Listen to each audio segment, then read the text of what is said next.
This is week 9 of investing every week in the stock market. I started this series to document my journey in the stock market and in the hopes somebody gets motivated to start investing or stay consistent with their investing. If you want to follow along, smash the like button and the subscribe button. Every subscriber helps get this video to the right people. This week we have around $2,700 in my non-registered account, plus some money in my crypto account and some dividends that I received, for a total amount of roughly $3,000. My first buy, as always, is going to be in the S&P 500. In my opinion, the holy grail for ETF investing. The S&P 500 is an index tracking 500 of the biggest companies in the United States of America, capitalism pro max, and has returned an average of 10% per year for the last 40 years. It is down 0.85%. If we zoom out though, it is up 36% in 1 year, and the 5-year chart tells us that it is up roughly 100%. So your money has doubled in 5 years. I like this ETF, VFV in particular, but you can take any ETF that you like. WU is a popular one. You also have SPY amongst others. I think personally for younger investors like myself, you just have to invest in the S&P 500. So I'm going to buy 3 shares of the S&P 500, review the order, and done. My next buy is going to be in an all equity ETF, particularly HEQL, that has some leverage. All equity simply means that this ETF, HEQL, holds not only the US market, but also the Canadian market and international markets. Mind you, most of the exposure is still US. I still think it is good to invest in the Canadian economy and the worldwide market. Although the US economy has smashed those in recent years, you never know what the future holds, and the Canadian market or the international markets might actually outperform the US in the coming years. I'm not saying that they will, but they might. So diversification is always good. Leverage adds an extra element onto your returns. Let's say that the underlying holdings go up 10%. If you have 25% leverage, like this ETF, your returns are going to go up 12.5%. The opposite is also true though. So if the holdings go down 10%, this ETF is going to go down 12.5%. So you see the pros and cons there. For a long-term investor like myself, I think some modest leverage might add nicely to the returns. So I'm going to go ahead and buy 9 shares of HEQL, review the order, and done. My next buy is going to be in Google, tech giant, search giant, YouTube giant, and now gaining some momentum in the AI space and the phone market. I think Google has some great opportunities ahead of it. I already mentioned AI. Google has the most amount of data and brilliant researchers working on making their AI models the best in the world. Paired on with now the Google Pixel products making some leeway in the Android market, I think the opportunities are just plentiful, and Google, with good management and solid execution, can capture large portions of this $1 trillion market perhaps. Another factor is it's priced really low right now compared to other big tech companies, even though the profit margin, the revenue expansion, and future opportunities look the same, at least to me. They also pay a modest dividend, and with expanding margins, I think it just makes sense to buy Google right now. So I'm going to go ahead and buy 1 share of Google, to the order, and done. My next buy is going to be in American Express. American Express has actually been my best performer over the last year. You can see it's up 60% over the last year. It's insane. And I just think it's going to keep on getting better for a couple of reasons. Number one, Amex primarily targets the travel market. Travel has slowly returned to normal over the last couple of years, but still has some leeway. And with Amex targeting the luxury travel market in particular, I think there's a lot of value that it can generate. It also has good international expansion opportunities, and it might expand its profit margin in the future. Another factor is that it's also priced extremely low right now, with a PE ratio of under 25, which I think is bananas given the potential that Amex possesses. Given that travel for most people is the #1 discretionary expense. I'm not saying it's actually something that you need to do, but most people choose to do if they can. And for those reasons, I'm going to buy 1 share of Amex, review the order, and done. My next buy is going to be in Procter Gamble, or P&G. Simply put, they make consumer goods from cleaners to snacks and drinks, household products, anything that you can think of. P&G probably has a brand for it. And I think these types of consumer goods are always going to be in demand, especially since the population is going to keep on increasing, at least for the next few decades. With prices also increasing and them also being a consistent dividend pair and other pieces that I have for this company, I think it makes sense to buy 1 share of P&G. So I'm going to go ahead and place the order, and done. My next buy is going to be in Fortinet. Fortinet is a cybersecurity company that provides services from firewalls to threat protection models, etc. Has an extremely good profit margin and revenue growth rate, with an expanding product line and international expansion as well. I think Fortinet has tons of good opportunity out there, especially with the cybersecurity market expanding, as people realize,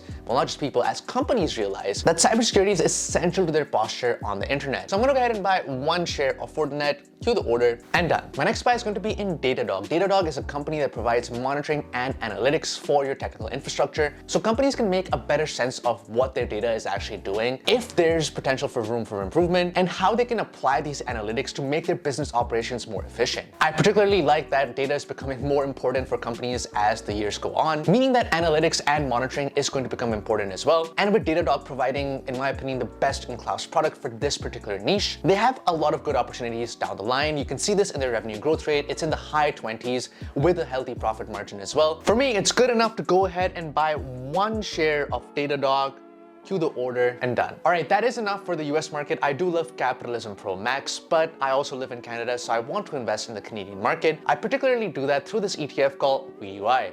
VDY tracks the TSX 60 pretty much and includes some major Canadian companies like the banking sector, the insurance sector, the telecom sector, all the oligopolies that I love and need in my life. It has done decent over the last year. It is up nearly 16% with a healthy dividend yield of around 4.5%, giving a total return of around 20%. You will notice this is much less than the S&P 500, but I think diversification is good, and if I want the Canadian economy to do well, which I do, it makes sense for me to partake in it as well. So I'm gonna go ahead and buy 9 shares of VDY, queue the order, and done. Since it is the end of the year, I'm also going to bolster my Canadian holdings by buying a couple of individual companies that I think are amazing. First of all, Manulife Financial. I particularly like their international expansion into the Asian markets. Insurance is still a pretty relatively new concept in Asia, especially when it comes to certain types of insurance. And I think Manulife Financial is doing a good job at tapping into those markets. You can see this reflected in the stock price. If you check the yearly chart, it is up 50%, which is massive. So I'm going to go ahead and buy 2 shares of Manulife Financial. Done. I'm also going to buy the Bank of Nova Scotia, ticker symbol BNS. This has also returned extremely well in the last year, being up 20%. I think the banking sector in Canada is extremely well protected by the government and has a huge influence on the #1 asset that Canadians love, which is housing. Housing prices in Canada have gone bonkers in the last few decades and continue to be the primary source of investment for Canadian citizens. And the banking sector is at the forefront of profiting from this housing boom. In my opinion, housing might continue to be the primary form of investing in Canada, since it's basically what people are inclined towards in all surveys. They prefer the housing market because they see it as always going up. The Ponzi keeps on living. And for that reason, I'm going to buy 1 share of BNS, queue the order, and done. We have around $65 left, or as I like to call it, my fun money. Some people like to spend their fun money on white substances, but I like to buy QQCL, or a covered call ETF tracking the NASDAQ 100. Covered calls are extremely controversial online. They essentially sacrifice some long-term potential growth to give you income now. And because of that, their yields are astronomical at around 10 to 11%. Although, as you can see, some of them also return decently. QQCL, because it tracks the NASDAQ 100, has returned 26.78% over the last year. Not a bad return.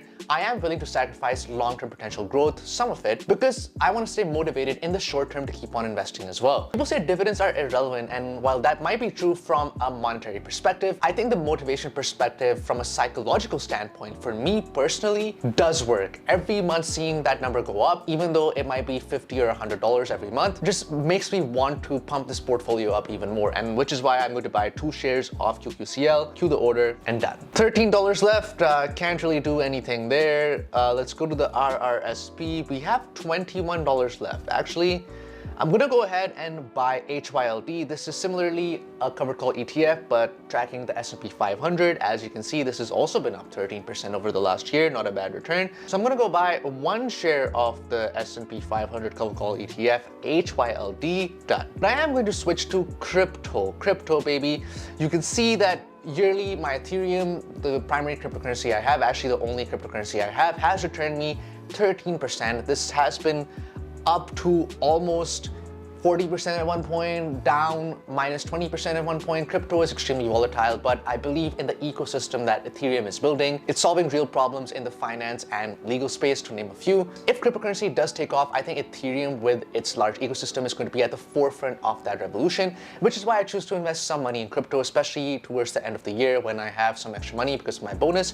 I have $300 here, and I'm going to go and buy some Ethereum to the tune of $300. I'm just gonna queue the order here, done. So that's it, those were my buys for this week. A huge week for me and a huge week last week as well, if you've been following along. Around $8,000 invested over the last 2 weeks, which is insane. I've just been lucky to get my bonus and some other money that I had left over towards the end of the year because of good budgeting. And I can't believe I invested $8,000 in 2 weeks. Ridiculous. The key here is stay consistent. I've invested $100 some weeks and $200 other weeks if you've been following along. But I do believe if you stay consistent over the long run, the stock market is going to pay off, which is the entire point of this video series. As always, smash the like button and the subscribe button if you enjoyed this video. I cannot state the importance of every subscriber enough, because every subscriber helps get this video to the right people who are also interested in learning how to save more, invest more, and just understand money better. I'll see you next week.